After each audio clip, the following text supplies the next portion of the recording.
Ia mpifaliana trany no iarabanantsika rehetra indray a mpanaraka tsy tapaka izao fandaharana eto amin'ny televiziona agape izao, ary ampifaliana ihany koa ny tsidianay ny tokantranontsika tsiraray avy a, ary dia manonona ny fahasoavana sy ny fiadanan'i Jesosy Kristy Tompo moa amin'ny tokantranon'ny tsiraray avy. Faly indray izay a, iaraka hitafatafa, iaraka hifampidinika, iaraka hifampahery amintsika rehetrarehetra teo amin'ity televiziona be ty a. Ny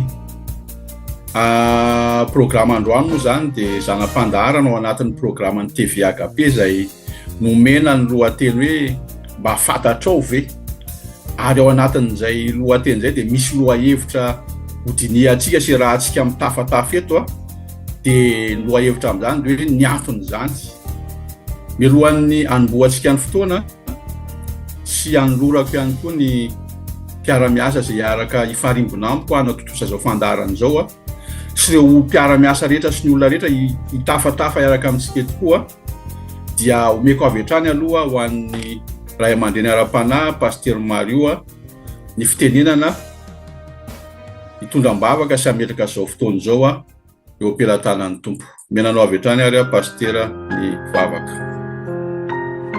Minary, misotranao zay Andriamanitra fa menao fotoana afaka manarika ity fotoana ity amin'ity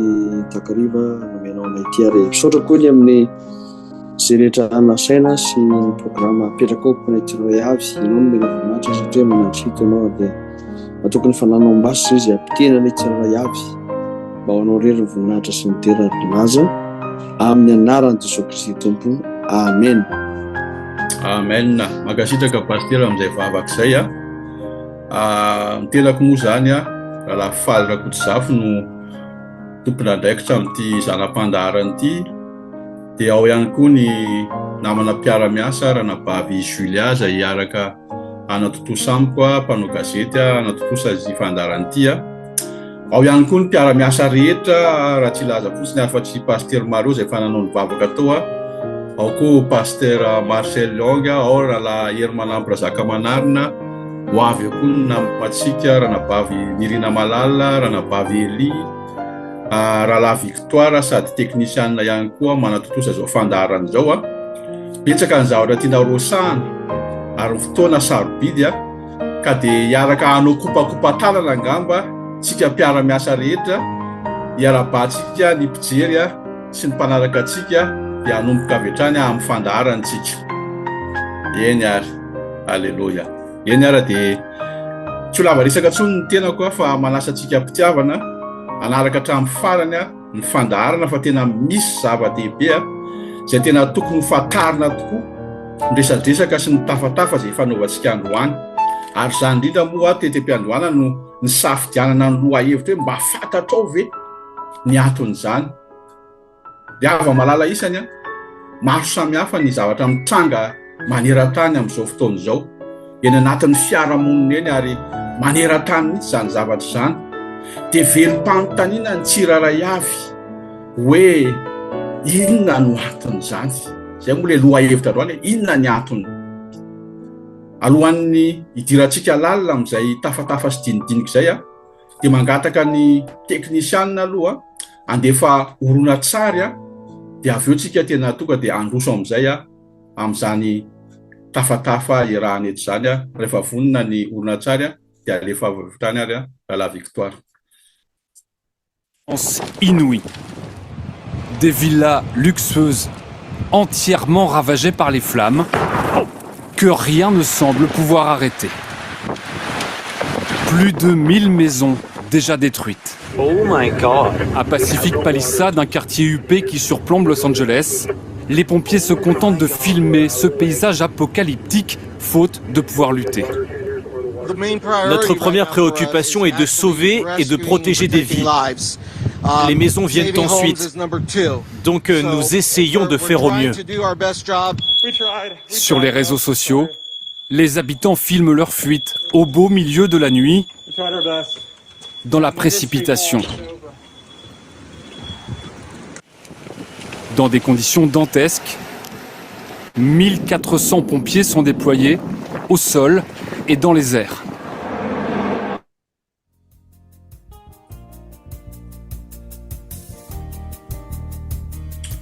Mankasitraka ny teknisianina nandefa niny horonan-tsary iny zay tena hoe mampihorokoditra ary tena hoe mampisaitsaina ihany koa ary zay indrindra moa no antom-pisiny zao fandaharana zao ampahirezana sy hanazavana ny saitsika zay mpanaraka n'izao fandaharana zao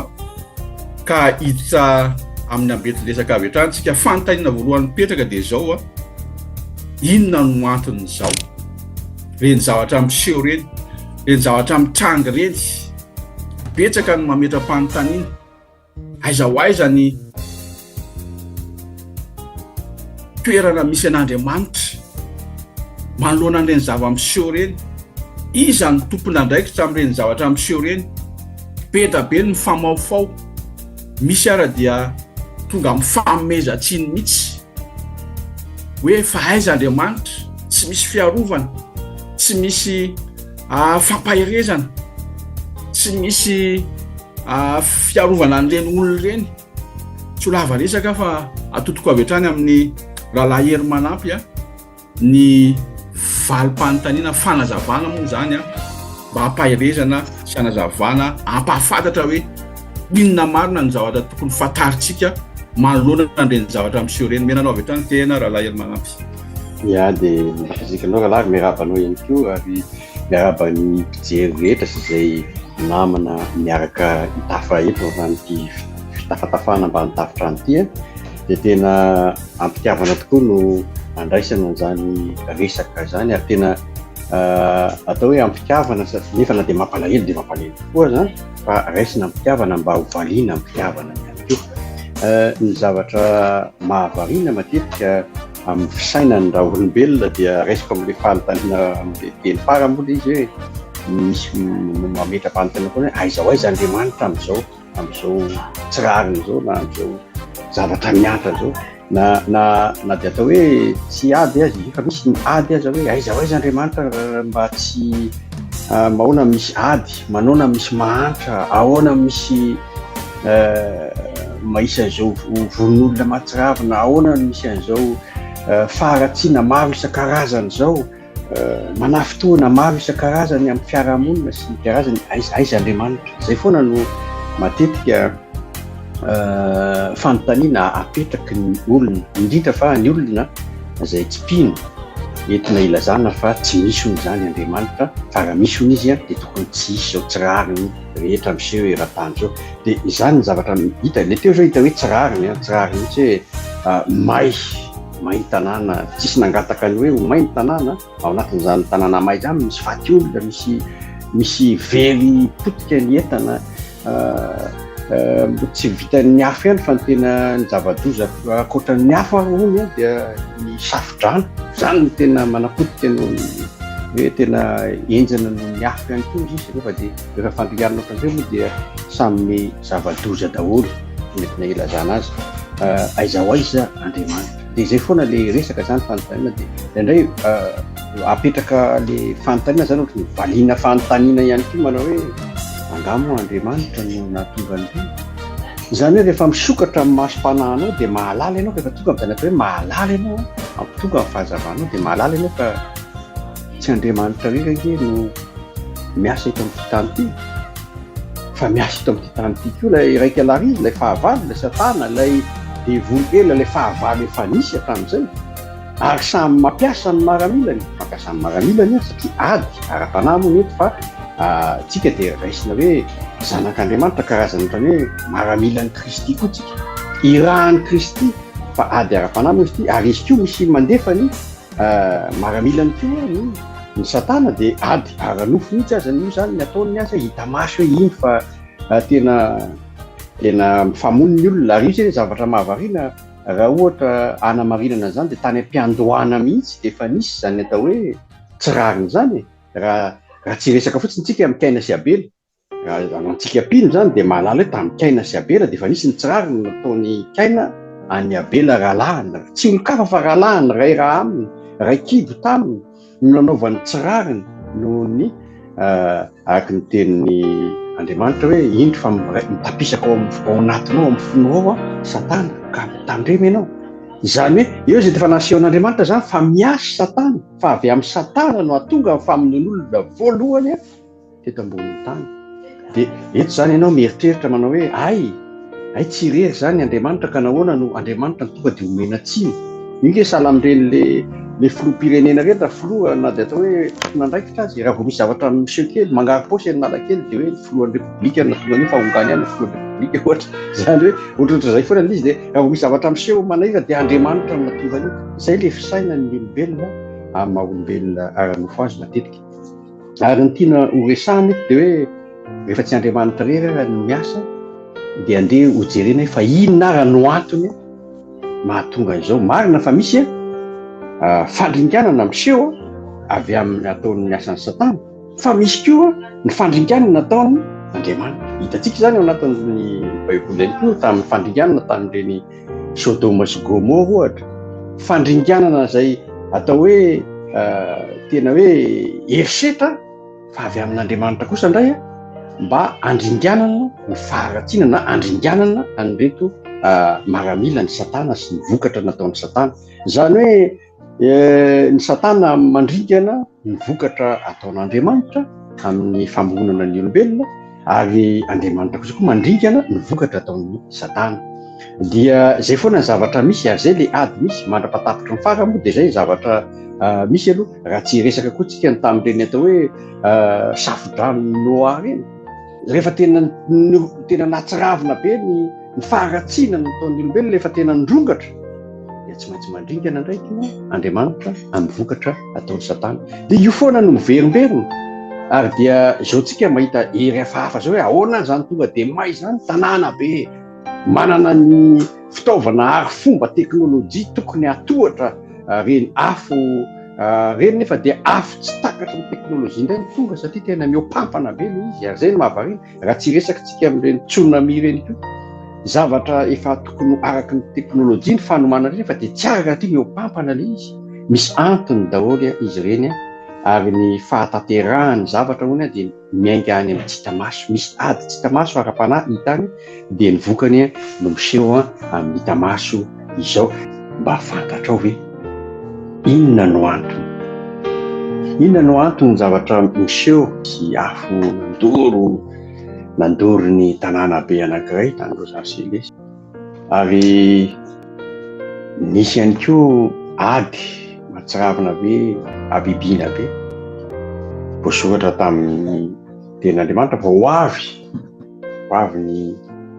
firenena hiady amin'ny firenena. Dia misy koa teo alohan'izay hitantsika niseho tany Valence tany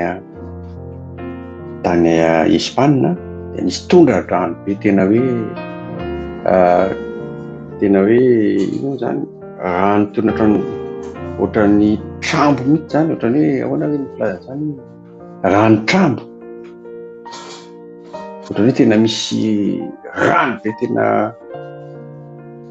miditra be ao amin'ny Tirana ary nahatonga ny tondra-drano be ary tena nahavariana mihitsy ohatra ny rano tondrahana zany, tena hoe mihoatra ny zavatra eritreretina mihitsy zany. Marina fa nisy ny teknôlôjia filazantsika teo ny feo ahafahana mamoaka an'ireny rano ireny, évacuation d'eau sy ny nefa tsy maharaka fa mihoatra n'izany, tena ohatran'ny hoe mihoatra misy antso, ohatran'ny misy ohatran'ny fampitandremana na reny afo reny raha fampitandremana. Marina fa voalaza hoe tato nisy olana ohatran'izao natonga an'izany, fa zavatra hita fotsiny dia mihoatra ny teknôlôjia izay efa rafitra misy eo amin'ny tanàna ny zava-miseho. Sahala amin'izany koa niseho tamin'ireny safo-drano amin'ny andron'ny Noa. Ny afo-tsy fara milatsaka avy any an-danitra nanjoany Sodoma Gomora, fampitandremana. Raha tena kristianina tonga saina ianao ka mifoha, tsy andeha hijery fotsiny hoe inona natonga an'io, tsotsotra fotsiny zao ny zavatra hita fotsiny dia hoe misy antso, misy fampitandremana avy any an-danitra mihitsy fa tsy avy eto an-tany. satria mihoatra ny herin'ny teknôlôjia ranonantsika. Miantso Andriamanitra amin'ny alalan'ny coronavirus, miantso Andriamanitra amin'ny alalan'ireny tsunami, miantso Andriamanitra amin'ny alalan'ny tondradrano tany Espagne, tany Valence, miantso Andriamanitra amin'izao afo be izao, miantso Andriamanitra fa misy ady firenena miady amin'ny firenena efa zavatra miantso Andriamanitra. Izy ny antony dia tsotra fotsiny. Raha tena kristiana ianao dia malala hoe ho avy tsy ho ela Jesosy. Ampy izay, efa betsaka ny ataoko hoe ny zavatra mandreraka an'Andriamanitra, ny zavatra aratsiana rehetra misy, ny tonga amin'ny faharatapony faharatsiana izao tontolo izao, tsy zakan'Andriamanitra intsony. Ho avy Kristy. Ho avy amin'izay Kristy eny amin'ny rahona. Raha kristiana ianao dia tsy tonontonona fotsiny, izany hoe ho avy Kristy eny amin'ny rahona, fa miomana amin'izay ianao. Tahaka ny niomanan'ny Noé, tahaka ny nohanan'ny Noa, dia miomana ianao. Andro fiomanana izao, andro fiazakazana fitoriana filazantsara zao hoe ry namako, aiza varindrina fa ny asan'ny devoly ny satanany, ny asany dia ny andreberebe anao variana amin'ny adi-piainana isan'andro, variana amin'ny ady la politika, variana amin'ny zava-misy eto ankehitriny, mety variana amin'ny atao hoe adi-piainana, variana amin'ny ady amin'ny fahantrana, variana amin'ny ady amin'ny ady sy aroa, variana amin'ny ataoko hoe ny zavatry ny tany, fa efa ho avy ny zavatry ny lanitra, aoka tsy ho variana ianao. Ary eo mihitsy le ho avy toy ny mpangalatra Kristy. Ka ny zavatra iainantsika ao anatin'ny Baiboly misy ohatra masina dia tsy tokony ho vakivakintsika fotsiny, dia ataontsika teoria fotsiny, ampianarantsika fotsiny, tsy iainana ary tena hoe inona ihany koa. Ka izany fiomanana izany dia miainga ao anatinao amin'ny fiainanao andavanandro, tsy hifantoka ny zavatry ny tany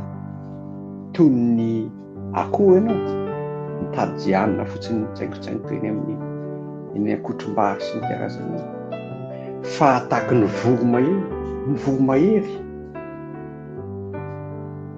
voalazantsika teo amin'ny Isaia 29:7 teo, izay miandry an'i Jehova dia elatra mikarana toy ny voromahery, elatra mikarana. Tsy toy ny akoho ao ny elatra fa nefa tsy ampiasaina, fa voromahery manana elatra ampiasaina hiaingana. Manana ny fanamasina ianao, ampiasao ny herin'ny fanamasina ao anatinao hiaina, antsoy ny fanamasina hoe fenoy ny fanamasina ao, makany toerana manontolo ato amiko, ny fisainako sy ny fieritreretako dia hifantoka ny zavatry ny lanitra, fa ho avy tsy ho ela Kristy hiomana, hiambina, hiandry toy ny mpiambina, hiandry. Ka raha vao mbola vao andeha andondona fotsiny, fa pakatra dia efa voaika ny varabara. Anampy reto namana ao anatin'izany fiambenana izany, miambena fa efa ho avy Kristy. Ny fiangonana aiza varindrina amin'ny ao anatiny fotsiny, anatin'ny fiangonana fotsiny ihany, fa mivoa amin'ny efitranon'ny fiangonana, mivoa amin'ny rindrina efatra, antsoy izay mbola variana,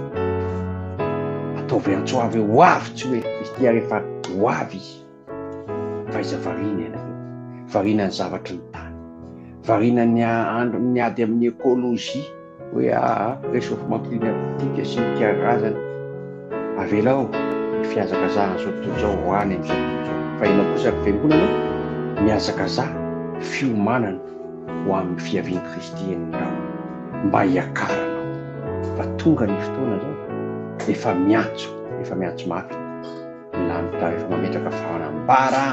fahambara rehetra izy. Aiza variana, fa miova amin'ny fanavozana ny saina, aiza manahaka an'izao tontolo zao sy ny fisaina, fa zanak'Andriamanitra ianao, mahalala ny antsony tomponao ianao, ka miomana, aiza variana, fa mitraka miandrandranolanitra. Zay zany no tiako amarana anazy hoe ny antony dia miantso ny tompo, miantso ny reny zavatra misehotra rehetra, miantso anao Andriamanitra. Andro farany izao fahazavariana, fantaro ny faminaniana hita ao amin'ny soratra masina, hita amin'ireo bokin'ny Daniela sy ny bokin'ny faminaniana ao amin'ny fanambarana, boky farany ihany koa amin'ny filazantsara dia Apokalipsy izany. Fahazavariana, miomana, miambena, ny mpiambina miambena, ny mpitily eo mitily, ny kristianina aoka ifo amin'izay ianao fahazavariana. Mbola manana betsaka ho resana fa alao ho zaraina satria miaraka etsika fa tsy azoko tazomina ela ny resaka. Mankasitraka rahalahy Hermanampy mialohan'ny amezako ny fitenenana amin'ny totika amin'ny pasteur Marcel Liontsika, misy tenin'Andriamanitra vakiky kely ampisaitsainantsika ho abolana toko 420 dia ny andinin'ny 4 amin'ny anaran'i Jesosy vakiana ny teny ny zavatra rehetra nataony Jehovah dia samy misy antony avokoa. Eny ny ratsy fanahy koa aza dia nataony ho amin'ny andro ahitandrosa. Mety le zavatra nahonoarin'Andriamanitra io zavatra io, kanefa ny zavatra rehetra miseho amin'izao fotoana izao koa dia tena hoe fantatr'Andriamanitra daholo. Eo no mipetraka fotsiny ny fanontaniana hoe inona no antony, iza ny tena manatanteraka an'le izy. Miana avy hatrany indray ary any pasteur Marcel Young ny fitenenana mikasika io horonan-tsary sy ny zava-misy resahantsika amin'izao fotoana izao. Sotra indrindra tompoko dia mameritra ny fiarabana tratry ny taona manolana fitahiana ho antsika rehetra amin'ny anaran'i Jesosy. Izao fanondrona angamba amin'izao no iarako aminareo eto, tena fifaliana tokoa ny afaka hoe hafa miresadresaka mizara ny tenin'Andriamanitra sy ny mety hoe inspiration amin'Andriamanitra koa. Angamba ny zavatra tiako lazaina izy dia ny amin'ny tenin'Andriamanitra, ny amin'ny Genesis tany am-piandohana. Andriamanitra moa niteny tamin'ny Adama sy Eva, Adama hoe raha napetrak'Andriamanitra tao amin'ny sahidena zany Adama, dia niteny Andriamanitra hoe miasa ary mitandrema. Amiko zay no hitako hoe andraikitra voalohany napetrak'Andriamanitra tamin'ny zanak'olombelona, ny Adama sy Eva, miasa ary mitandrema. Dia manoloana ny zavaboary moa, zavaboary nataon'Andriamanitra raha jerevantsika ny Genesis voalohany dia hita hoe nataon'Andriamanitra tsara tokoa zany ny zavatra rehetra. Tsy misy zavaboarin'Andriamanitra ka nisy ohatrany hoe klema, nisy ratsiratsy, nisy tsy dia nety loatra, fa tena nolazain'Andriamanitra hoe tsara daholo, tsara ny vitan'Andriamanitra. Efa ny tsara vitan'Andriamanitra io ao sahedena zany nametrahan'Andriamanitra ny Adama, dia hozy izy Andriamanitra hoe miasa, miambena, mitandrema. Dia efa mieritreritra an'io dia izao no mba fieritreretako azy amin'ny tsapatra ianareo milaza ny ao am-ponareo koa fa ny ady izao hoe efa nataon'Andriamanitra tsara ny zavatra rehetra, kinona koa moa mbola tokony atao, efa vita atao ny zavatra rehetra. Amatona mbola nomen'Andriamanitra andraikitra zany Adama sy Eva, dia efa fantarako azy zany hoe manohy an'ilay asa izay efa nataon'Andriamanitra ilay tsara, dia manohy an'izay sady mitandrina an'izay mba tsy ho rava zany, mba tsy ho simba. Ka io moa afo zany tany Los Angeles zany no horonan-tsary teo iny amiko nisy tsy fitandremana angambany tao na tonga ny teny tsy nitandrina. Inona ny tsy fitandremana natao tao, tsy natao tao, inona natao tao matetika. Hoe sasany milaza hoe tsy dia nety loatra ny gestion de l'eau, tsy nety nataony ny mpitondra fanjakana gestion de l'eau. Sasany koa milaza hoe le réchauffement climatique io mety azo heverina dao zany rehetra zany, fa amiko na misy ny réchauffement climatique na tsy izay ihany tena antony fa ny zavatra takian'Andriamanitra amintsika dia manohy ny tsara efa nataony, dia mitandrina ny zavatra tsara efa nataony, fa tsy manimba, tsy simba mihitsy zany. Dia eo zany matetika ny fiangonana rehefa milaza hoe manao ny asa fanomponana n'Andriamanitra dia zavatra eritreretina matetika dia mifina ny filazantsara, fandraisana ny famonjena, mandray ny famonjena, mafantatra ny lalan'ny lanitra, dia izay no lazaina hoe asa fanomponan'Andriamanitra. Dia eto anefany dia hiteny koa hoe tsy asan'Andriamanitra ve ny mitandrina sy ny manatsara izay efa nomen'Andriamanitra antsika. Dia iza moa ny tokony nanao an'izy? Iza ny tokony hanatsara hanohy ny asan'Andriamanitra? Iza ny tokony hitandrina? Dia amiko hoe tena raikitsika fiangonana mihitsy izy tena hoe mandray antaikitra ny fiangonana amany gestion de l'eau, mety hoe tsaratsara koa fantatro na raha nisy ny réchauffement climatique, raha nandray andraikitra ny fiangonana, nandray andraikitra ny amin'ny fikarohana, mino afa tsy maintsy nomen'Andriamanitra izay olana rehetra mba tsy hisehoan'ny zao vohina mahazo zao ny ratsy izay mahazo fa ny zavatra naniran'Andriamanitra antsika dia hoe ambeno dia mitandrema miasa. Zay angamba no azoko lazaina ny amin'iny ohatrany hoe commentaire-ny amin'iny dia tena hoe fampolisianantsika zany hoe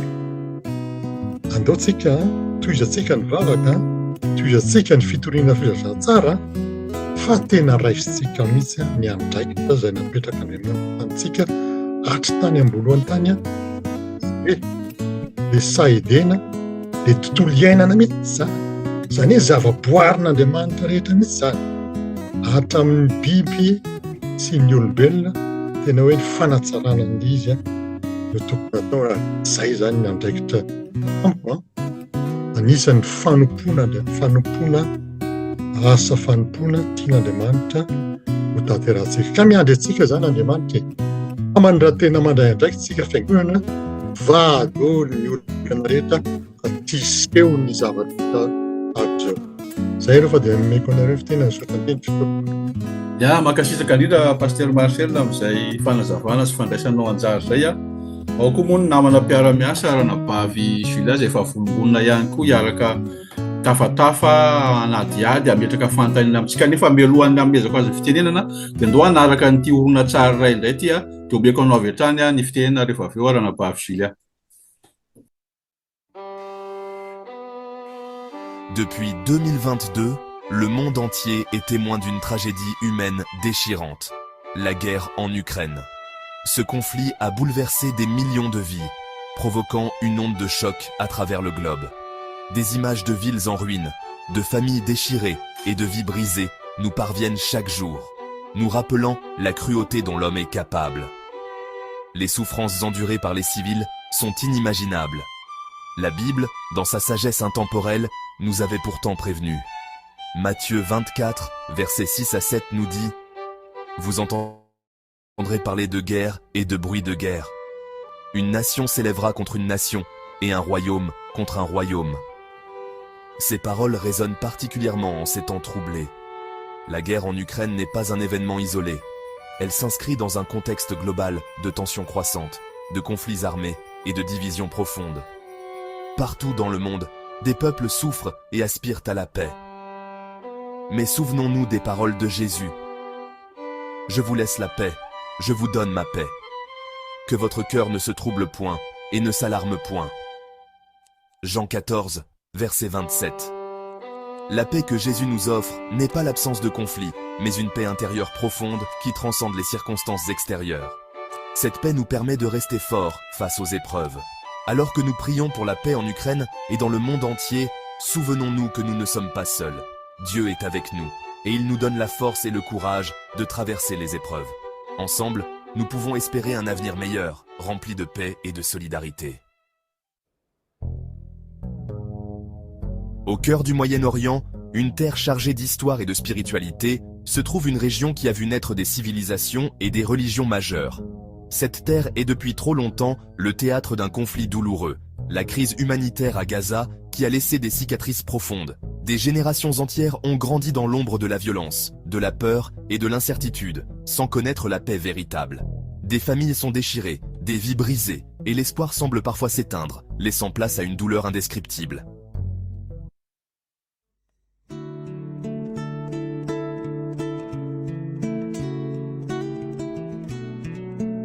Ia makasitraka ny teknisianina nandefa an'izay olona tsara zay raha napahavily aho meko anao avy hatrany ary ny fitenenana. Nakasitraka nanome fitenenana raha nadafaly aho dia ampifaliana no iarabanantsika rehetra manaraka an'izao fandaharany TV akabe izao nisy foronina tsara tokoa ny narahantsika teo dia raha nijery niny vaovao tany l'Ukraine moa zany dia tena hoe tsisy tsy naheno zao tontolo zao, tsisy tsy nahalala, tsisy tsy nahafantatra. Eny fa na dia hatramin'ny zaza madinika ara dia tena hoe niaina tamin'iny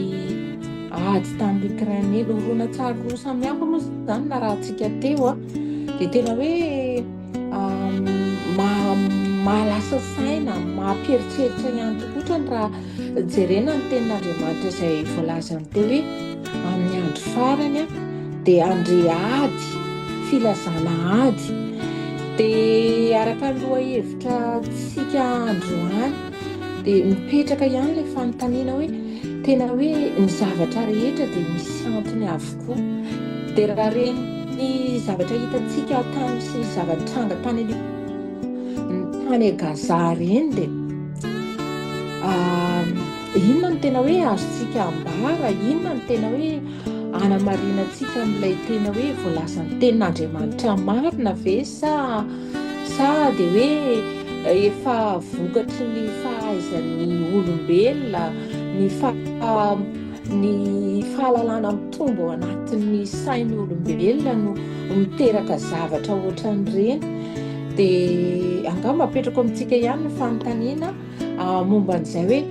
andray an'ilay tenin'Andriamanitra ve tsika hoe misy antony avokoa ny zavatra rehetra, andre filazana ady, hian'ny firenena ray, hamely firenena anankiray, dia ireny moa ny zavatra nisy. Dia asa na mba iza no afaka hamaly an'izay fanontaniana izay omeko andrana dahery moa zany angamba raha misy azonao hanazavana an'izay. Ia, satranao nambara ny fanontaniana napetraka moa dia hoe misy antony ve? Misy antony tokoa satria raha mijery ny Romana tontolo ny valo ambin'ny folo tsika dia milaza fa ny faharatsian'ny olona dia miteraka fahateren'Andriamanitra. Io moa zany raha mitsitsika hoe inona mahatonga ny ady hoe dia faharatsiana miseho eo amin'ny tompony andraikitra ambony matetika ny voahany reny andrandreza variana ianao fa zavatra eo anivony miseho eo amin'ny fianakavian'ny mpitondra anankiray mety hitoeraka ady eo amin'ny firenena anankiroa. Zavatra hitantsika izany amin'ny tantara maro karazana na eo amin'ny fiarahamonina vitsivitsy fotsiny aza dia mahatonga ady efa mongatra zany dia izy. Faharatsiana moa ny resahana eto ohatran'ny tsaroko no tenin'ny Ray aman-dreny mpitandrina teo milaza fa mila mikarakara ilay saha manao ny asa tsara na fanaovan'Andriamanitra. Raha ny tena marina ny le saresahana tsy hoe tanimboly fa tena saresahana dia isika izao ny sahan'Andriamanitra. Izany hoe isika mihitsy zany mila mikarakaratsika ao amin'ny fotsika. Ao ny tena manintona an'Andriamanitra izy dia na Andriamanitra mijery ny fo sy ny vo, ao ny masony no mifantoka. Mijery izy hoe misy faharatsiam-panavy eo amintsika, ary misy fialonana avy eo amintsika, misy herisetra avy eo amintsika, ary izany nahitany kaina avy hatrany dia hita ny fony maloto tezitra, mbola tsy namono koa, mbola tsy mifamaritsy ny eona kaina koa dia fa hitany fa misy aratsiana be, ary iny moa dia misy fahotana be mikotrika zany eo, ka iny moa ilay raika alary iny mamafy an'iny, ka rehefa manokatra ny fonao amin'ilay raika alary resantsika moa dia ny fahavalo devoly zany, rehefa manokatra ny fonao amin'ny devoly ianao zany dia ny ara-nofo no mivoaka voalohany, ary ny vokatry ny ara-nofo miompampana ao daholo, na fitiavan-tena, na fitiavana harena, na fitiavam-bola, na tena hoe fitiavan-tena miompampana zany. Ary zay no mahatonga ny Jesosy ny teny hoe fitiavan'i Jehovah-Andriamanitra ao fonao rehetra sy ny herinao rehetra sy sainao rehetra, ary mitiavany namanao tahaka ny tenanao. Zay fitandremana le sa, zay le fitandremana sa, fanaovana tsara zany. Ary ny fanaovana tsara ny tsy itovizantsika amin'ny ekôlô zany dia izay le hoe isika mijery ilay sa nataon'Andriamanitra atao anatsika, tsy natao tanan'olombelona fa nataon'Andriamanitra ihany. Dia ino no ijerevantsika fa eo zany mandinika hoe vokatry ny fanavy atsika ny ao amin'ny Galatiana 5:5-6 moa takian'Andriamanitra ny aoka ho vokatry ny fananareo, any vokatry ny fanavy dia fitiavana, faharetana, fiadana fo. Resahany eo daholo zany rehetrarehetra zany mba tsy hanarahantsika ny ara-nofo, fa raha manohatra raha mandeha araka ny fanahintsika dia manohatra ny ara-nofo izy, ary matoa izy miteny hoe miinsiste angamba anatin'izay dia tena ao no tia mijerena antsika. Dia izay ny eritreretiko hoe miainga any ka raha misy ady miseho ohatran'ireny, mety miainga tamin'ny ady politika io, mety miainga tamin'ny ara-tsosialy io, mety miainga tamin'ny zava-maro isan-karazany io, na ara-tantara aza dia miteraka ady. Satria ara-tantara raha miresaka tsika hoe Ukraine sy ny tao Russie hoe ara-tantara izy io, efa tamin'ny andron'ny deuxième guerre mondiale izy io misy olana, satria somary nandray ny nazi zany ny Ukraine, napetrahana ohatr'izay dia misy alahelo mikotrika, kanefa tsy dia le alahelo mikotrika loatra ihany, fa misy antony maro be da be. Fa ny tena antony, ny tena mpoirany moa dia ilay raika alary ihany, ilay fahavalon'Andriamanitra, izay fahavalontsika kristiana koa dia ny devoly. Tsy ny olona mihitsy ny fahavalontsika, fa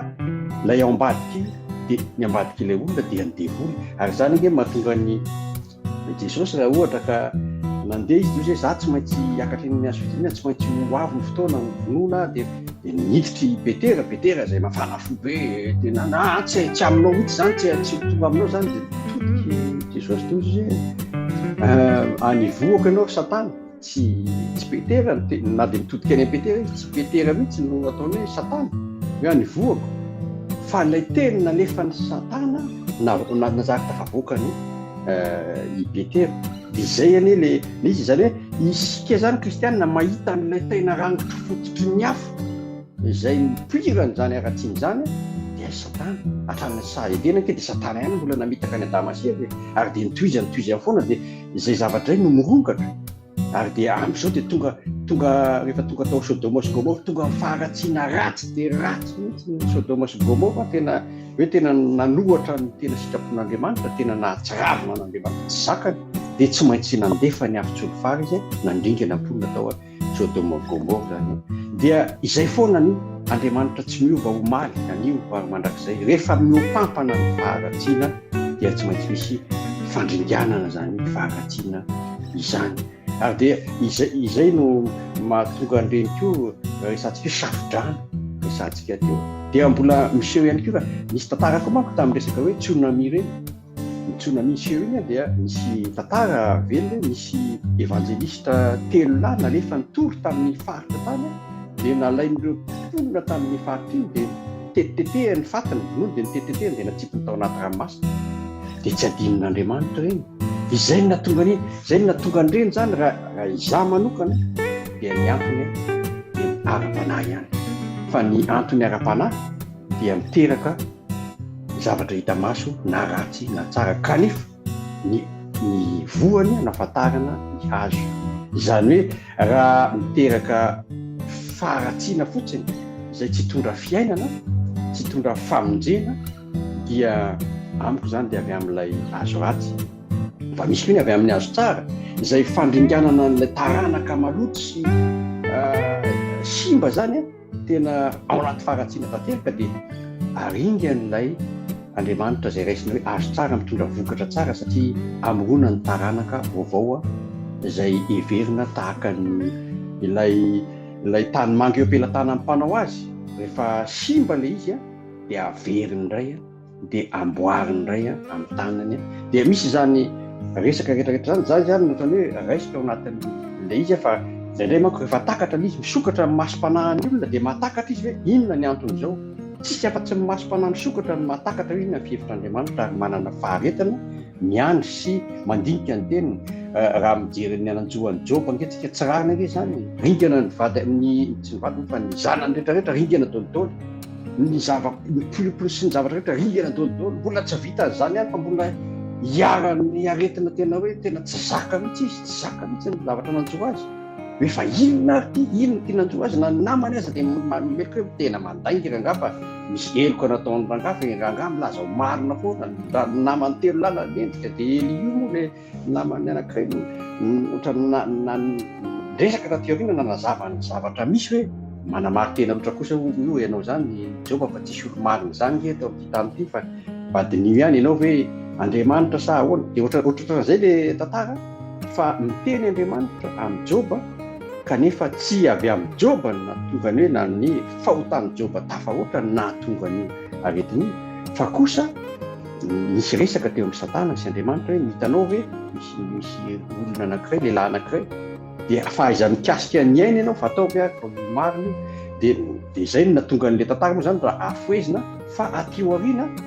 dia ny vokany dia nisy fitahiana indroa avoeny no azon'ny Joba, na ny taranaka na ny fananana, satria nifikitra tamin'Andriamanitra izy ary tsy niala tamin'Andriamanitra. Ka raha misy zavatra miseho eo amin'ny fiainantsika na inona fisedrana ka mifikitra amin'Andriamanitra isika satria misokatra amin'ny masom-panahintsika, niala ny fahajambana rehetrarehetra, dia mino fa ny tompony mitantana an'iny ary tsy ho ringantsika, fa kosa misy fisedrana mandalo fa ho tonga antsika amin'ny fahavelomana izany, tonga amin'ny fiainana. Matetika zany teo amin'i Jesosy dia resaka fahajambana io dia tena no fatohany mafy be da be. Mbola azontsika toizana moa avy eo le fahajambana, inona ny resaka le fahajambana, fa aloha zaraiko fa za tsy te hitazona ela loatra, fa za be resaka loatra tena tonga dia tsoriko ka sao dia laniko rereto ny resaka, fa dia aloha zaraina fa mila mba mifampitsinjo koa tsika, zay le hoe fitiavana ny hafa mihoatra ny teny. Mankasitraka anao raha nadahery fa eto zany dia ohatrany hoe mangidikitika ihany koa ny saiko amin'ilay zava-misy teo hoe ringana ny oloko noho ny tsy fahalalany. Dia nefa misy tenin'Andriamanitra koa milaza hoe navaka ny manompo sy ny tsy manompo izy. Dia raha reny zavatra nisy reny, ny ady, ny aitrano be dia be reny ve dia tena hita misongadina mihitsy tokoa ohatrany be hoe ny manompo an'Andriamanitra dia hoe ity fandringanana hoe ringana ny oloko noho ny tsy fahalalany. Ringana ny oloko noho ny tsy fahalalany izany hoe tsy malala izy zany dia ho anisan'ireo le tsy mpino izy zany. Fa le resaka teny tiako raisina hoe samihafa ny manompo sy ny tsy manompo. Le manompo sy ny tsy manompo zany ny manompo mahalala, ny tsy manompo tsy mahalala. Zany hoe raha tiako raisina zany hoe raha samy mandalo fisedrana mitovy dia miavaka foana ny mpino, mitraka foana izy ary mahafantatra izy. Fa ny tsy mpino dia miavaka amin'ny mpino ihany koa satria tena mitalaketraka, tena miondrika izy ao anatin'ny aizina mihitsy noho ny tsy fahalalany. Dia izay le afaka mifameno ihany le resaka teo hoe noho ny tsy fahalalany dia ho ringana ny olona, fa raha mahalala izy ka mahatakatra ny sitrapon'Andriamanitra dia fantany fa ho enjehiny izy amin'izao fiainana izao, mpampianatra aza ny enjehiny, fa tsy ho ringana izy fa ho tonga amin'ny fahavelomana zany. Izay indray mety misy tantara kely resahako hoe misy mpanan-karena be izay nanana tena mpanan-karena miliardera be izy dia manana chauffeur mpitondra ny tômôbilina izy zany mba ampiresadresaka amin'ny tsirairay dia ile chauffeur iny efa kristianina dia le kristianina chauffeur zany mpitondra ny tômôbilina dia izy le mpanan-karena be patron tsy pino dia izy tsy hitako izay lananao pino nareo pino an'i jesosy resahanareo ty izy pino an'andriamanitra fa nareo izy mijaly foana sahirana ampiasaiko eto ianao izy zaho izy milamina be tsy mino zaho manana vola makarena miliardera be jereo efa miady anazy zao izy ianao ampiasaiko miasa za zao andeha hiazy anao salasasy zany dia nianahana ihany le chauffeur zany tavolany inona rena valiko an'izany fa totra marina tokoa izy le patroko izy manan-karena miadana fijerevako azy iny saika solafaka zany arapole salamy fatelo folo saika solafaka nahita ny fanambinana ny ratsy fanahy dia ny avy eo izy lasa janona izy zany ny andray patron dia ilay patron lasa niaza tany dia rehefa tsapany zany ohatrany nahazo torohevitra avy amin'ny fanamasina izy ary rehefa tafaverina le patron zany hoe hitako ny zavatra amaliko anao tamin'ile resako teo izy ahoana ozy izy le patron zao izy ianao zao nandeha niaza tany ozy izy dia isaky mitifitra ianao dia le azanao mienjera dia mamebaika anao avela ho any reny fa retsy le mbola tsy voretsy enjehana miaza lambo zany ohatra dia enjehana dia izay maratra zany vao tifitra mbola enjehana ihany dia ohatra zany teo izy ny asan'ny devoly amin'ny pino sy ny tsy pino ny tsy pino izy tsy kitikitihany fa avelany eo satria efa maty ara-panahy zany fa ilay pino mbola afaka mandositra mbola manana aina izy ny enjehany maratra no enjehany dia ohatra zany tsika zany ilay kristianina enjehany ny fisedrana foana sy ny ataon'ny satana fa tsy maty antsika efa maratra fotsiny dia fa isika zany velona fa enjehany foana tsika efa le mpanota be le tsy mino n'Andriamanitra zany le atao hoe maty ara-panahy avelany eo tsy kitikitihany na manota ohatran'iny tsy kitikitihany fa raha vao mipino manota kely dia potra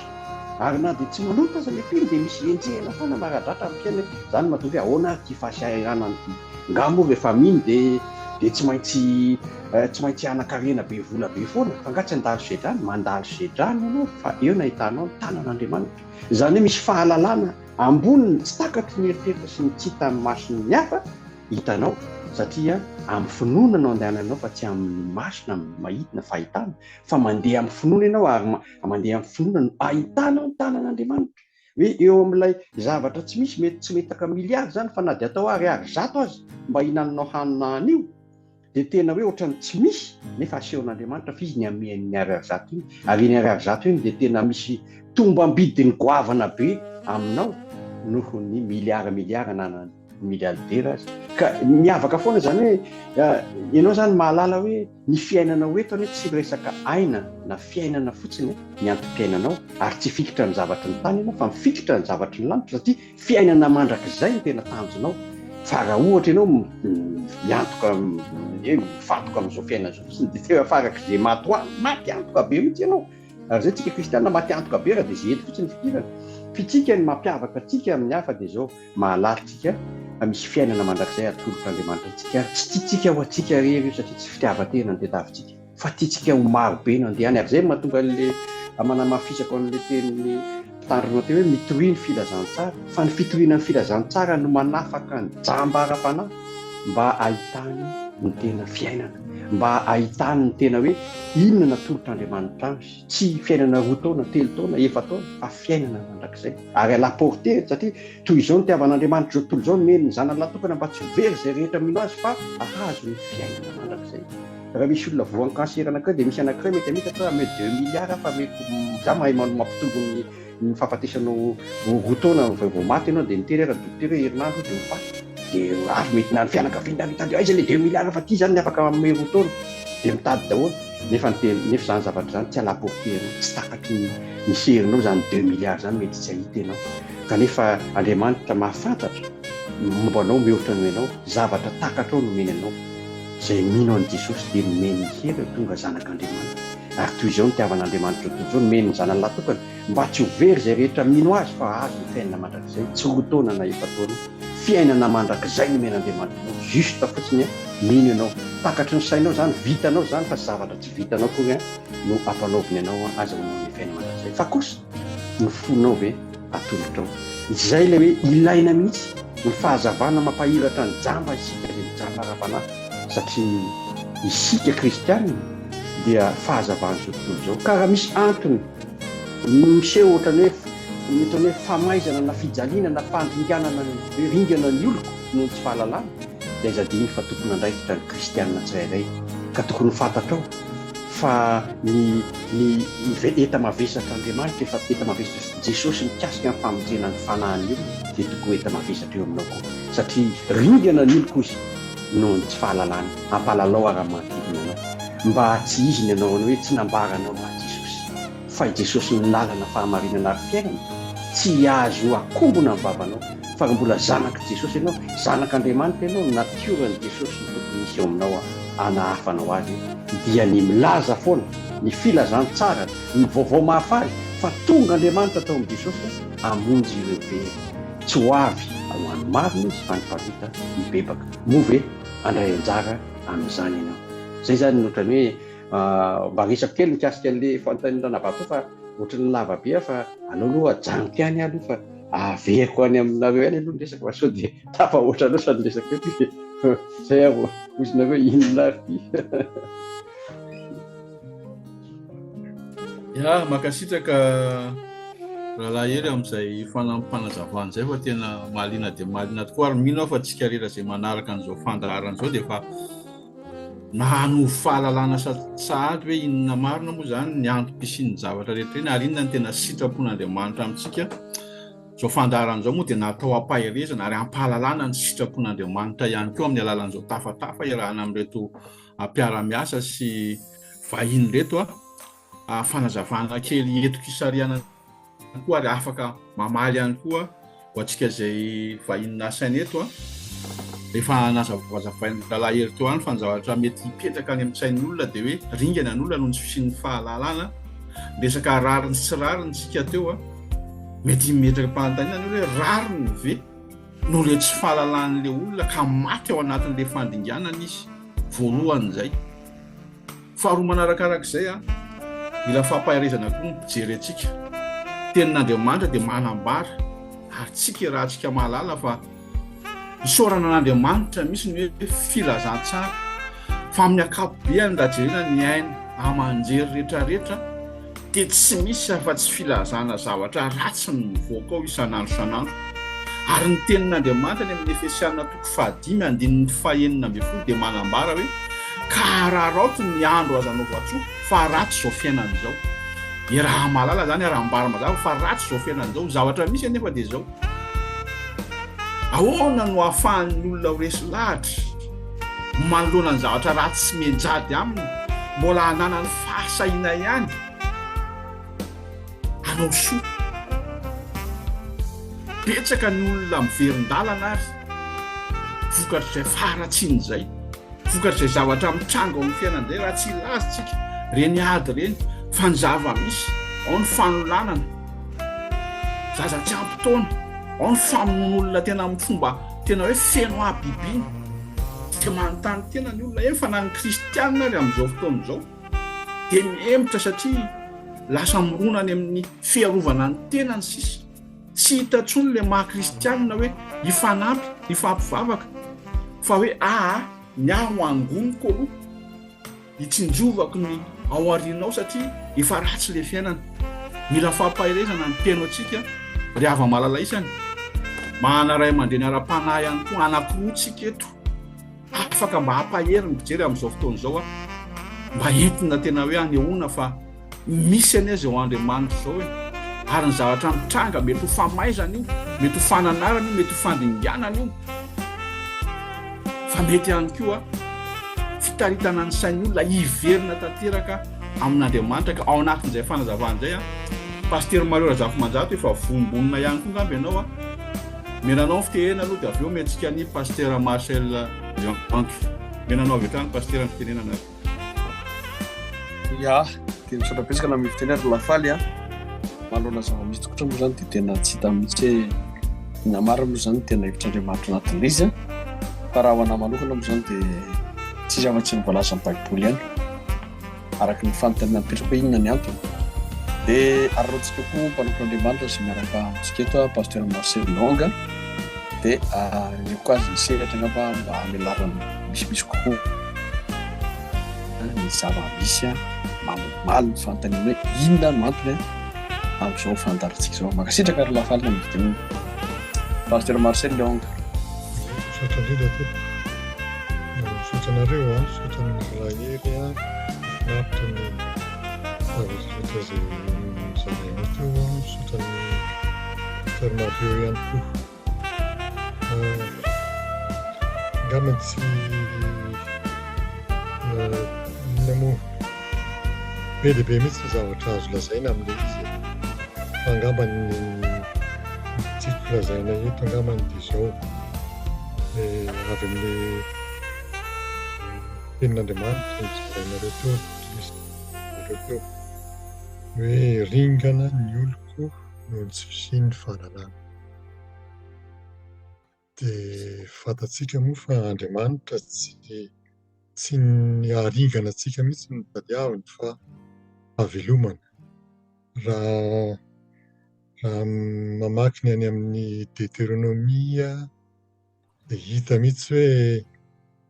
miteny mihitsy Andriamanitra hoe izay zavatra rehetra lazainy izany a dia mba ahasambatra anao aho. Izany hoe ahasambatra antsika izany no tena tadiavin'Andriamanitra. Matoa izy manome tolotsaina, manome teny, manome lalàna, manome izay zavatra rehetra hoe omeny izany e. Hoe ty a ataovy, ty azo atao. Dia ny antony haniampon'Andriamanitra izany dia hoe mba nisy foana, mba hitondra fitahiana foana, mba ho famelomana foana. Izay foana izany ny Andriamanitra. Fiainana foana izany ny Andriamanitra. Pozitif foana izany Andriamanitra. Ingana ny oloko noho ny sy ny fahalalana. Fandringana izany tsy avy an'Andriamanitra. Inona no mahatonga an'izay? Tsy fampiana na tsy fisian'ny fahalalana. Dia izay izany mahatonga akoho ny teny eto hoe ao anatin'ny vision-ny HDKM ihany moa ilay izy. Ny HDKM moa hetsika diaspora kristiana malagasy a, izany hoe ao anatin'ny targetra izany, ao anatin'ny vision dia hoe fandraisan'ny kristianina andraikitra amin'ny sehatra rehetra mba ahitan'ny firenena, ahitan'ny firaitan-drazana fitahiana. Izay no tena antom-pisiany ny HDKM izany. Fandraisana andraikitra amin'ny sehatra rehetra. Dia resaka fahalalana moa ty lazaintsika eto, ringana noho sy ny fahalalana. Dia mahatonga amin'ny teny hoe ny fanomezana fahalalana izany dia tokony ho atao satria izay no tsy haharingana ny olona. Izay izany no hahatonga an'Andriamanitra ely hanitatra, hampiroborobo ny fiainana amin'ny alalan'ny fahalalana. Izany hoe azo raisina hoe amin'ny teny hafa koa, amin'ny teny frantsay hoe éducation, azo alaina amin'ny hoe éducation. Izany hoe tena andraikitry ny fiangonana mihitsy izany ny éducation. Andraikitry ny kristianina mihitsy izany ny éducation na ny instruction. Indray tsika noho ny tsy fahalalana dia mihevitra hoe tsy asan'Andriamanitra izany, tsy andraikitry ny mpitandrina izany na andraikitra tokony hoe imasoana izany. Fa ny fanjakana efa manao ny azy a, efa mavita izy a dia avela amin'ny fanjakana manao ny éducation izany. Kanefa inona zava-misy a, iarahantsika mahita hoe tena raha eto France izao a dia éducation à la sexualité any am-pianarana. Éducation à la sexualité dia mampianatra ny sexualité izay tsy araka ny sitrapon'Andriamanitra izay no ampianarina. Dia dia eo zany tsika mahita an'izay dia mety hanymetsiny koa hoe tsy rariny mihitsy zany fa maninona moa raha isika mihitsy fiangonana isika kristiana mihitsy mandray ny andraikitra dia raisina mihitsy zany ny andraikitra amin'ny sehatry ny éducation dia isika mihitsy no mampianatra. Foeziko ny teny moa fa ohatrany hoe faranako amin'ilay tenin'Andriamanitra ny amin'ny Matthieu 7:20 Jesosy ny teny hoe efa nomena ny fahefana rehetra dia naniraka izy hoe ataovy mpianatra ny firenena rehetra, izany hoe andraikitra ny izay mpanara-dian'i Jesosy mihitsy zany ny manao mpianatra na mampianatra na tena hoe mandray ny andraikitra amin'ny sehatry ny éducation ary éducation amin'ny lafiny rehetra mihitsy zany. Izany hoe ny ara-panahy ihany tena tokony atao ny ara-panahy fa hatramin'ny hoe fahalalana générale zany hoe tokony ho andraikitry ny mpianatra. Zay no commentaire angambany hoe ataoko ny amin'ilay tenin'Andriamanitra no lazainareo teo be dia be moa ny zavatra azo tsoahana amin'ilay izy fa izay aloha no ohatran'ny tiako tena androany arivo.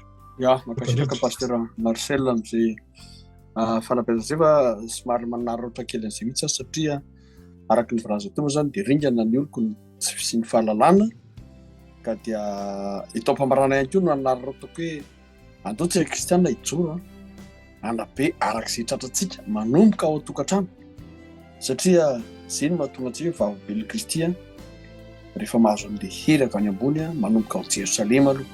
satria alohan'ny andehanan'ireo zazo makany am-pianarana hoe tsy maintsy ny ray aman-dreny aloha no jerevana tsara ny ankonany ao an-tokantrano ka rehefa tsara fototra ny ankizy izay le hoe éducation de base dia za mino fa tsy voana amin'izany izy na dia mandrakantitra ary araka ny ten'Andriamanitra ihany koa hoe zaro amin'ny lalana tokony alehany ny zaza dia tsy haiko fa miarana mahita an'izay ary Timoty ary rehefa nampianatra Paoly dia izy hoe aoka tsisy anao tsinotsinona anao sisy noho ny amin'ny fahatanyrano ary ao koa fampianarana ho an'ny mino ianao amin'ny fahadiovana fiteny ny fitoratena izay rehetra ataonao rehetra dia tokony ho fampianarana ho an'ny mino. Isika kristiana moa mazava ho azy ny tiana ambarana zany hoe isika kristiana no tokony modely ao am-piangonana aloha satria moa antsika dia zakazaka makany vely ilay toro filazantsara araka ny valazan'ny ten'Andriamanitra fa manomboka ao a Jerosalema izay no vao makany Jodia izany hoe fiangonana, izay no vao makany Samaria amin'ny fiarahamonina ary tonga hatrany Galilea, États-Unis hatraty am-parantany izay tsika no atao hoe vavolombelon Jesosy Kristy marina. Ka za matoko fa feno dia feno izay fa fandrazavan'ny efa ny fandebiasana tao izay ary ny fanabeazana fototra averiko foana hoe ilay fototra fôzy ny ohabolana malagasy hoe ny hazo ny vanoko lakana dia ny tanina ny riny no tsara. Ka i Madagasikara dia tena manakasy tsara ary ny tompony manakasy tsara dia ny olona manakasy manana ositra, manana fahendrena, tsara fanabeazana satria Andriamanitra mihitsy nameantsika izany fahendrena izany ary profon'izany na dia tany mivadika ary tsisy maka satria efa fantatra fa misy namadika io matovy vadika. An'Andriamanitra voninahitra fa dia izay no mba tsy nipeo kely avy aty amiko averiko any amin'ny ralafaly sy ranavavy Viliamo ny fitenenana akasitraka anareo mandray anjara avokoa izay rehetra teto. Amen. Makasitraka ihany koa pasteur amin'izay fanazavana izay efa divadiva marina ny fandaharana tokoa moa tsika satria efa mandroso dia mandroso ny fotoana nefa zavatra mbola tiana resahana ny zava-misy ihany koa izay mampangetahetany olona ary mampiady sanina ny fanahin'ny olona ihany koa amin'izao fotoana izao indrindra moa ao anatin'ny firenena izay tena hoe hiarany tsindry azo lena fantrana sy ny rehetrarehetra. Voalaza nareo teo ray aman-dreny ara-panahy hoe fitaizana ny ara-panahin'ny olona manomboka ao Jerosalema manomboka anatin'ny fiangonana ny zava-misy tsy hafenina ihany koa izay mampitebiteby sy mampisaina ny olona izay efa hoe teren'ilay fantrana ao koa nefa ny maro ny manangana ny fampianarany diso araka ny voalaza ny baiboly any anatin'ny fiangonana any any ka very fanambola velona le olona tsy tantsony zay tany ale. Ao ny fampianarana mikasika ny hoe ahoana ny ahazahoana arena, zany no hanabeazana ny olona any am-piangonana mialatsiny amin'ny teny an'izany fa zava-misy tsy maintsy ambary zany mba ho fantatry ny olona hoe ahoana fahamarina moa zany no hamatarana, ahitana le hoe vono hamatarany azy ka hafantaran'ireo olona zay efa enjadin'ny fahorian'ireo zay efa mila tsy hanana heritro no entina miasika eny fa na dia noentina mandeha mivavaka ary satria mafy loatra le fahoriana manjo kanefa mbola zany ihany no mahazo azy. Ringana ny olona no tsy fisian'ny fahalalana, le tsy fahalalana efa ao le tsy fahalalana kanefa mbola fampianarany diso ihany koa satria normal ny olona nona dia zay zavatra hampianarina azy dia notanterahany ary misy ary ny olona efa nona mbola ny any am-paosiny le nona ihany no hosokirina tsy ho alefa ao anatin'ny toerana anankiray. Tsy maintsy ambary zany mba hampahafantarana ny olona sy anotsika hevitra ny olona ty fitaizana ny ara-panahy, resaka ara-panahy nareo toa misy antony daholo ny zavatra rehetra matoto tonga amin'izao fandaharana izao tsika ka amharam-parana ny fotoantsika rehefa ho tonga amin'ny famarana dia mbola mankataka ihany ho antsika tokony andraikitra raha mandreny ara-panahy dia indrindra mpiara manoko indrindra hoe aza avao ny sain'ny olona zay manaraka an'izao fandaharana izao. Fa ty resaka atao eto amin'ity fandaharana ity tsy hoe tafatafa ho antsika rehetra fa tafatafa ho an'ny olona rehetra maneran-tany mba hahafahan'ny olona sy mijoro marina hoe inona ny lalana tokony hombany, aiza ny tokony alehany, aiza dia tena atao hoe fahamarinana mba elana amin'ny tsirariny izay mianjady eo amin'ny fiainana amin'izao fotoana izao. Fanazavana fotsiny ihany zany fa mino fa mbola manakambara ihany koa ny namako mpiara-miasa mety misy fanontaniana ihany koa tianao apetraka eo am-pamarana dia hovaliany leto vahintsika eto zany arana Bavilia menanao avy etrany ny fitenenana. Ie dia tena mbola ohatrany hoe manana fanontaniana kely ihany tokoa ohatrany aho satria hitantsika araka ny fanazavana izay naintsika rehetra teo dia raha ny zava-misy zany dia ohatrany hoe misy ny olona tena hoe azony tsirariny, azony ohatrany hoe tsindry azo lena. Dia misy ara ny sasany zany dia tena hoe efa ho faty ihany dia aleoko ihany manao ohatr'izao, efa mijaly ihany dia aleoko ihany manao an'izao.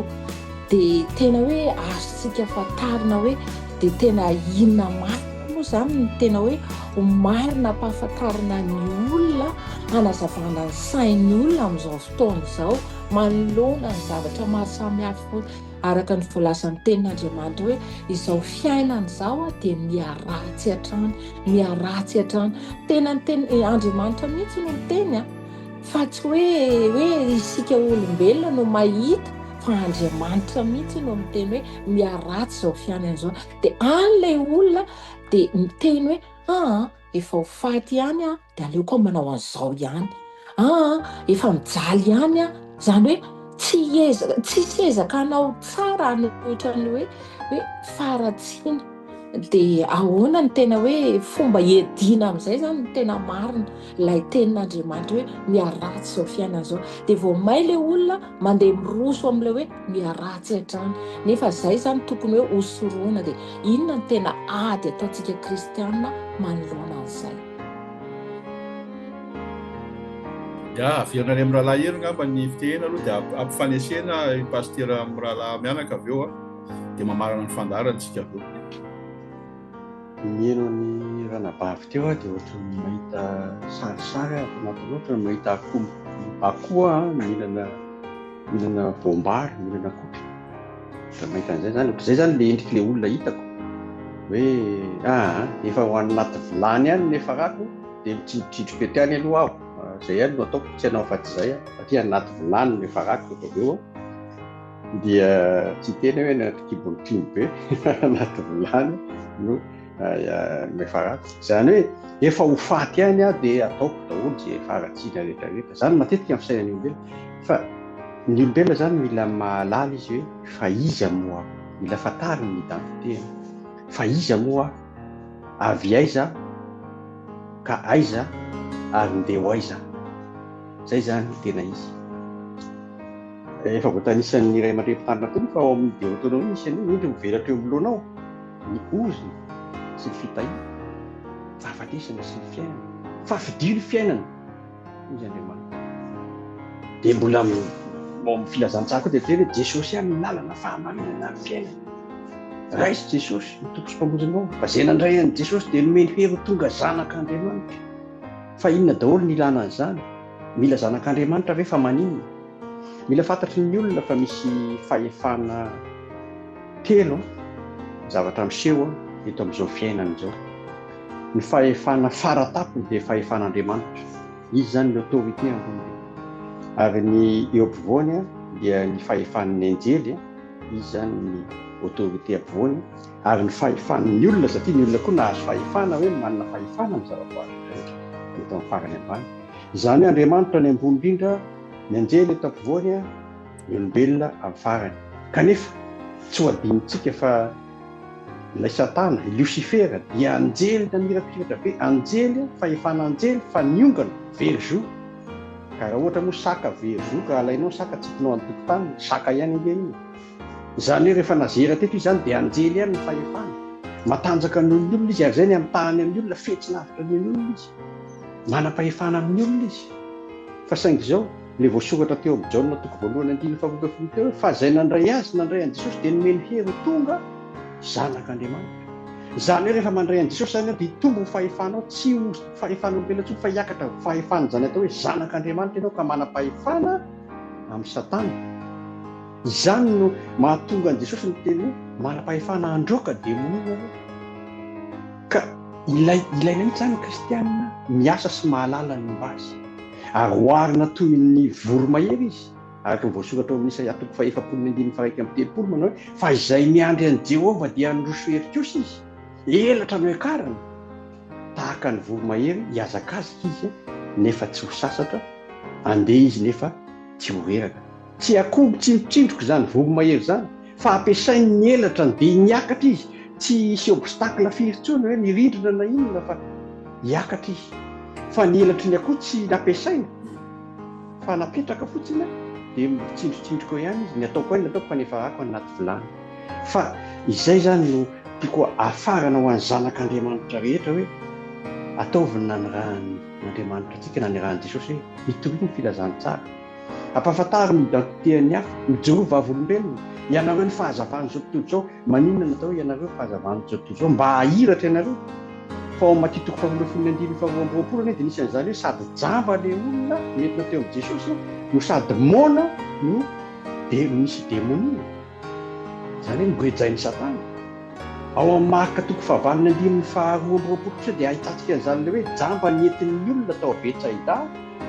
mampampahiratra ny Jesosy mba ho hiratana ny maso ao amin'ny marika toko fahafolony 9:20 kosa dia nisy an'i Bartemeo ilay jamba tamin'ny lalan'ny Jeriko tamin'ny lalan'ny Jeriko iny le niantsoantso hoe zanaky Davida Jesosy zanaky Davida mamindrafo amiko dia inona dia ozy Jesosy izy miantsoantso zany sakasakana antany raha alaivo dia lefa asoty ireo hitantsika ireo dia nentin'olona daholo isika kristianina no mitondra amin'ireo jamba ireo ao amin'i Jesosy ary nisy koa raha jamba tany an-kibon-dreniny izany nanota ny reniny sa ny rainy sa izany nanota tsia isy olony voninahitra Andriamanitra misy Jesosy tamin'izay fotoana izay nisy jamba rola koa tamin'ny atao aorianan'ny nananganan'i Jesosy ny zanaky Jairo dia nisy jamba rola koa nanaraka an'i Jesosy nanao hoe zanaky Davida mamindrafo aminay dia nampahiratin'i Jesosy teo hoe izany hoe tena betsaka ny nampahiratin'i Jesosy ireo fotsiny voatanisy fa be da be mihitsy ny nampahiratin'i Jesosy tamin'ny fahajambana tia ny ampisehoana fa ny fahiratana ny fahazavana aloha ny mahamaika voalohany azavao ny sain'ny olona ary ny tenin'Andriamanitra dia fiainana nidresakitsika teo hoe éducation nidresakitsika teo hoe fanabeazana zany anie dia fanabeazana ao anatin'ny fiainana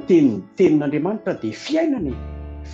io fa tsy mitolotolona fotsiny ary tsy atao tsenjery fotsiny io na teoria fa pratika mihitsy fiainana resaka Judée Samaria resaka géografika fa ny tena izy dia ao amin'ny akonanao koa izy ny ray aman-drem-pitarina teo dia efa miainga izany tena fiainana fitezana tokony tenin'Andriamanitra no mitoetra betsaka eo amin'ny fiainanao ary zay rehetra ataonao hoe mivavaka aza mitsaratra tsy hoe mikipy foana ianao fa fiainan'Andriamanitra ny tenin'Andriamanitra no ivelomanao mihitsy na eo amin'ny fisainanao aza na fieritreretanao na ny ampiasana azy ianao dia tokony ho hita foana fa kristianina ary mizara ho na manao mpiara-miasa aminao ianao fa tsy hoe any ampiasana dia zavatra hafa fa rehefa any am-piangonana vao izy tsy hoe alahady mivavaka fa rehefa latsinainy mpangalatra koa ny fitenenana. Inona moa ny ataony mivavaka, inona ny tompona andraikitra masimba an'izao fiarahamonina izao fa tsy ny kristianina. Raha anisan'ny kristianina misy eraky izao tontolo izao tsy tokony handroso ve hanana influence amin'izao tontolo izao ny kristianina rehetra. Raha tena miasa ve ny kristianina tena maneho fijoroana vavolombelona tsy tokony miaina ve mpamonoana sy ny mpangalatra. Fa ireo kristianina ireo ihany no manao risoriso ka hita tsy kristianina dia mampandrisika azy anohany risoriso ny kolokolo rehetrarehetra ihany. Satria ilay kristianina mbola sidokany arenan'ny tany fa tsy mahafantatra ny identitény ho aiza izy raha andeha ho aiza. Ary tena kristianina mijoro ianao ka nandray an'i Jesosy marina ny feo amin'ny feritrrehetra ny satana izay alefany eo amin'io roanao andohanao ary roanao koa ny hafa ary manana fahefana amin'izany ianao fa tsy ianao kristianina indray no manjary voasarika amin'ny zavatra rehetrarehetra. Misy mahita antsika kristianina mifoka sigara, kristianina misotro toaka, izany ny zavatra hitantsika. Ny toaka ve misy heriny sa sigara tsy ny tanan'ilay kristianina nakany inona amin'ny heriny izy. Ary izay zavatra io tokony diniantsika hoe kristianina mpandresy ve tsika sa kristianina anarany fotsiny. Kristianina mahay pli vava mahay tsenjery ny tenin'Andriamanitra sa kristianina miaina amin'izay efa fantatritsika. Izay koa mila tandremana izay zavatra io. Fa raha ohatra ny akoho fotsiny tsika paozipaozitsika ohatra voromahery nefa tsy anidintsika eo ny tranontsika efa anaty vilany koa nefa rahatsika. Fa itsika tokony mitondra fahavelomana ho an'ny hafa ihany koa fa tsy tonga ho azy teto amin'ity tany ity ianao fa nifidian'Andriamanitra manokana ianao hanao ny asany. Ary eo ilay hoe talenta 2 nampitomboana, talenta 3 5 nampitomboana fa ilay talenta anankiray tsy nampitomboana fa nalevona ny kely ananana azy ilay namana. Ka izay mampalahelo zany satria eto zany dia fiantsoana ny kristianina rehetra fa tsy tokony hisy ahantra ny olona. Fa tsy tokony hisy ahantra ny olona fa tokony hiazakazaka mimpanan-karena anatona ny rehefa mahazo tombo makany amin'ny mahantra mizara ny fahantrana fa tsy nanan-karena izy raha tsy nisy ny mahantra. Ary tokony hialala an'izany ianao. Ary ny fahavoazana ny Madagasikara tsy resaka ekônomika na politika ary tsika tsy tokony miazakazaka amin'izany politika izany fa tsika tsy miazakazaka miasa maina amin'ny fihazakazahany Paul na miteny hoe nahavita amin'ny fihazakazahako nga lasa présidence lasa ministre. Fa matozy miteny hoe nahavita amin'ny fihazakazahako dia nahavita amin'ny fitoriana filazantsara izy. Ny fihazakazahantsika dia miazakazaka ho amin'ny fampandrosoana manday ny fanjakan'ny lanitra ny atongovan'i Jesosy Kristy. Zany ny asantsika kristianina ny fihazakazahantsika. Ny fihazakazahany zao toy izao dia miazakazaka ho tonga président ministre sy ny salan'izao angalarana angambany zany ny fitiavan-tena. Fa izy hiazakazaka ho ahatonga n'ilay antikrista satria antikrista hiainga any amin'ireo ny gouvernement an'izao tontolo izao. Fa itsika kosa miazakazaka ka raha miazakazaka ho amin'ny fampahafantarana marina tsika fampahafantarana filazantsara dia tena hitondra fiainana ho an'ny hafa. Amen. Fahazavana tokotsika fanasy ny tanitsika aoka tsy hatsatrotsika isika kristianina ny tompona andraikitra amin'ny zavatra miseho sy ny faharatsiana eto misy amin'izao tontolo izao. Zay. Amen. Ya, manarota izay tendra mahery izay dia ameko ny pasteur Marcelion ngamba tena manamafy an'izay mihitsy hoe tompona andraikitra zato isan-jato ny kristianina ary ny ohabolana ny sorata Solomona mpanjaka zanaky Davida mpanjaka dia milaza fa ny fahamarinana firenena. Izy ary mitondra fahamarinana kontra kristianina tsy misy. Raha mbola politika no andrasana eto dia lainga sady lainga mangalatra sady mandringana ny mamono. Fa izao avy izy Jesosy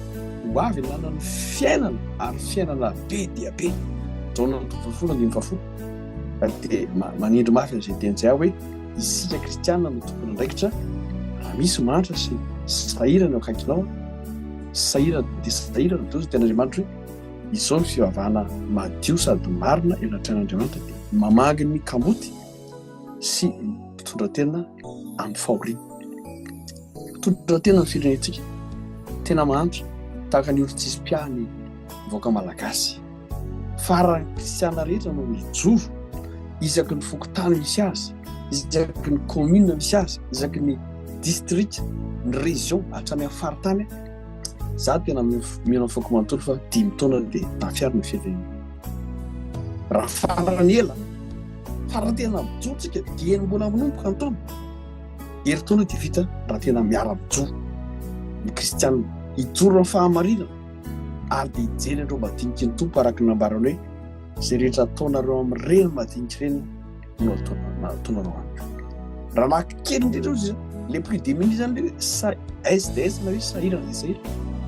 Fa raha mijery an'izany kristianina dia tena resy lahatra ary zavatra efa iainantsika moa zany atao amin'ny AKP raha ohatra ka ny sosialy mijereo na Madagasikara dia tena mahavelom-bola ary mahavelom-panantenana ny firaisan-tsainantsika eo anivon'ny fiangonana sy ny ankonana indrindra fa ny olona sahira anatin'ny fiangonana dia tsy mbola nahita kosa amintsika hoe tena olona tena sahira dia sahira anatin'ny fiangonana ka igny anefa ny fiangonana rehetra mba hijery reo madiniky ny tompo ireo ary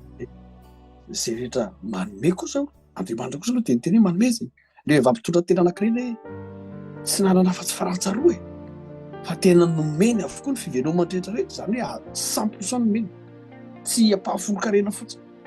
fa ny olona raha mbola ampahafolo-karena zany dia efa menimeny dia raindraindray rehetra-bola ny ampahafolo tokony mihoatra an'izany nomentsika ary lasaina-bary. Andriamanitra zao no miteny omeo dia omeny anareo ary fatra tsara sady hitsana omeny ao ampofoana fatra tsara izy ny afaka nomena fatra tsara na hoe mihoatra président république ve sa ministre sa be ny tanàna sa ny solombavam-baoaka tsia ny solombavan'Andriamanitra dia afaka mitahy ianao afaka mitsodrano anao ary dia ahita vokatra ianao satria tsodrano zanao mahery ka dia tahaka le nomena talenta 5 io nampitombo 5 le nomena 2 dia nampitombo 2 fa le tsy nanao talenta fa tsy tokana kosa dia nikely ananany ary mbola sorana ka tsika ny ten'Andriamanitra no raha tsika fa tsy tenyolombelona fotoana fampitombony ty taona ty ndao tsika tena iroso any amin'ny fatany fanatanterana zay fa ampy zay ny resaka ambony latabatra na samy revava ohatra mpanao politika na hoe kabary eny ambony pipitra fotsiny andao tena hiditra tsentsika ny anatin'ny fokotany eo anivon'ny ankonana mijery hatrany anatin'ny vilany eo antokonana misy hanina avy eo anaty vilany io mba misy atokona ve ny olona isam-pianakaviana fa raha vitsatsika zany sambatra tokoa Madagasikara tanteraka lerantsika hoe hiadana sy ho finaritra sambatra tokoa izay satria makatony ten'Andriamanitra an'Andriamanitra finaritra meoko ny pasteur Marcel angambany toindra efa mamarina fotoana kotsika tain'Andriamanitra tsika rehetra amen. Tsisy anampiana firy eno any ny zavatra zarainareo namany farana Tolstoy hoe efa nomen'Andriamanitra amin'ny baiboly zany tsika efa ao anatin'ny baiboly daholo ny tenany ny amin'Andriamanitra sy ny lalana kosa no teny hoe zany no lalana famarinana ary fiainana. Jesosy ilain'ny olona zany dia fitoriana filazantsara moa zany efa lazainy rahalahy hery teo hoe tsy maintsy mitorina filazana zay ihany no zany hoe matoa ny olona ohatrany hoe tsy mahafantatra ny ataony satria mety tsisy nanolo lalana azy koa fa poseka tsy angamany dia zao hoe tena mpitandrina tsy hoe manam-pahaizana bebe koa noho ny hafa fa raha samy mahay mamaky teny tsika mino fa afantatra tsara ny zavatra rehetra ny amin'ny Jesosy raha mamaky ny baiboly zany mamaky ny plusiko hoe tena tokony hamaky baiboly mamaky baiboly tsika dia mandinika ny baiboly dia mampiatra fotsiny ny zavatra lazain'ny baiboly ary afaka hanolo lalana amin'izay ny hafa zany ny ten'Andriamanitra moa ny anankiray milaza hoe celui qui dit que Dieu n'existe pas est un insensé. Zay zany le problème nge. Zay ihany ny problème. Le olona tsy mahafantatra an'Andriamanitra na ny olona tsy manilika an'Andriamanitra amin'ny fiainany, zay no lazain'Andriamanitra fa adala. Kania dia famporisiko zao ihany hoe ampidiro ao anatin'ny fiainantsika mihitsy Andriamanitra, tenin'Andriamanitra. Raha ampidirintsika ao anatin'ny politika Andriamanitra, ny tenin'Andriamanitra, dia tena politika tsy anao tahaka ny politika ankehitriny zany, fa politika hitondra fiainana, hitondra fitahiana, hanoro lalana, hanasoa ny mpiara-belona mihitsy. Dia za aloha ohatran'izy araka ny efa nolazaiko teo moa hetsika diaspora kristianina malagasy dia kristianina manentana ny kristianina rehetra, anday andraikitra, amin'ny sehatra rehetra, izany hoe ampiditra an'Andriamanitra, ampiditra ny tenin'Andriamanitra amin'ny fiainana, amin'ny sehatra rehetra, na amin'ny lafin'ny ara-pivavahana zany, na amin'ny lafin'ny ekônomika, amin'ny lafin'ny fanabeazana, na dia amin'ny lafin'ny politika ary. Io moa angambany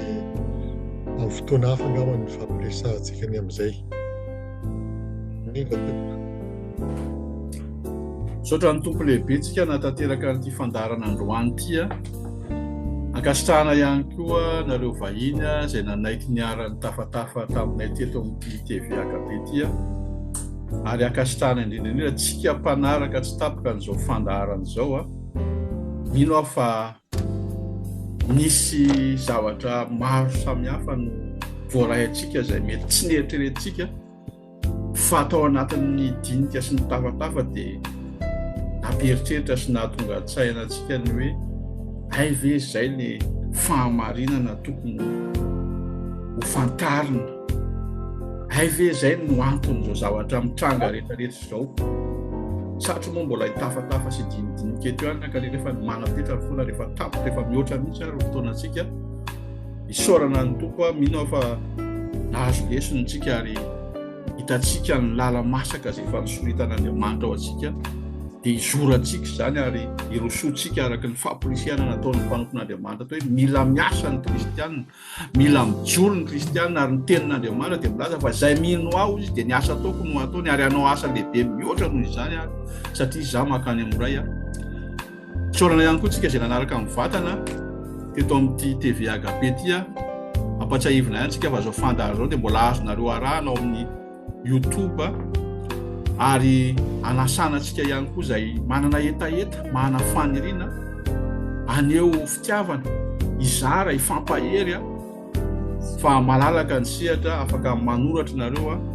aty amin'ny Fobe any amin'ny agabe zany dia manao fotoantsika amin'ny fomba rehetra entina izany ampatsahivina ihany koa tsika fa misy fandarana manokana izay irahantsika amin'ny pasteur Marcel Yong mikasika indrindra amin'ny hoe gloire de Madagascar, ny resaka Madagasikara tsika ary izy moa nanambara hoe mbola misy ny fotoana izay amelabelarina tanteraka an'izany hoe Madagasikara zany izany gloire de Madagascar zany izay anasanantsika manokana mihitsy satria mamitsika io Madagasikara io irahantsika malala ny zava-misy any Madagasikara, mila vahaola ny Madagasikara, tsy ho diso anjara ianao ary ahita ny lalana rehetrarehetra amin'izany fanazavana fampahirezana entin'ny pasteur Marcel Yong zany dia manasantsika mpitiavana omenantsika eto ihany ny fotoana anatanterahana an'izany misaotra an'Andriamanitra isika tanteraka izao fotoana izao rariny loatra raha tsika hivavaka amarina amin'ny fotoana ka dia omeko avy hatrany anao pasteur Marcel Yong ny hivavaka famaranana amin'ny fotoana ary dia samy hitahin'Andriamanitra daholo tsika. Saotra tompo, saotranao ny amin'izao fotoana, saotra ny amin'ny dindinika izay fanaovana. avy aminao ny zavatra rehetra, ianao no alifasoana ary noko fa mitondra soa ho an'ny izay miainy toetra zany ary ny tsy nety moa dia fafao mba tsy toetra aty anatinay fa ny tsy ampy kosa tompo dia ampio amin'ny alalan'ny fanamasinao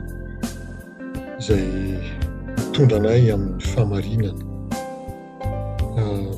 Tononoko amin'ireto rahalahiko sy anamaviko reto ny fitahiana avy aminao. Fitahiana manana ny biampy amin'ny anaran'i Jesosy. Sotranao tompo. Amen. Amen. Makasitraka pastera, samy tahin'Andriamanitra daholo ary tsika. Amen. Tainy tompo, indrindra.